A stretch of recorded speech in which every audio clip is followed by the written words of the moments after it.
Wegen dem willst jetzt streiten, immer dasselbe. Ich will gar nicht streiten, immer dasselbe. Na klar, du willst streiten, immer dasselbe. Na du willst streiten, immer dasselbe.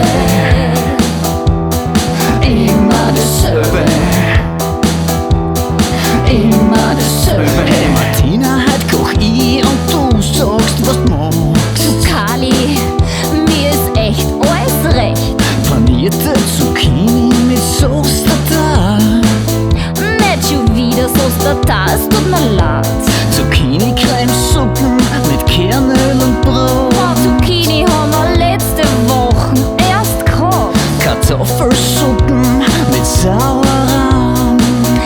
Ich hätt lieber irgendwas zum Kauen. Ja, dann entscheid bitte du und sag mir's, wenn's das war. Na, was fragst mitten dann? Entscheid halt selber, du gefragt. Entscheid bitte endlich, weil's uns eh nicht passt. Du gehst mir sowas von am Arsch, als ob mir niemals was passt. Wegen dem willst jetzt streiten, immer dasselbe. Ich will gar nicht streiten, immer dasselbe. Na klar, du willst streiten, immer dasselbe. Na du willst streiten, immer dasselbe.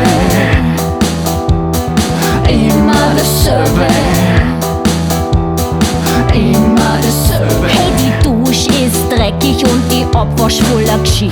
Ja, ich werd's schon noch machen, erst was willst du von mir? Wir haben gesagt, ich koch und du warst da. Ich wasch ja nur an, nur wenn du kochst, ist es so.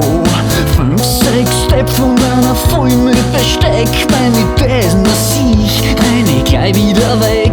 Und das alles nur für Nudeln mit Tomatensauce. Du kennst dich überhaupt nicht aus, das waren Spaghetti Bolognese. Weißt was, dann mach ich's mir halt selber und du tust, was du willst. Erst jetzt mach nicht so einen Aufstand, ich weiß gar nicht, was du willst. Es mach alles immer ich und du sitzt da und laufst. Es kommt bitte einmal over, was ist überhaupt los?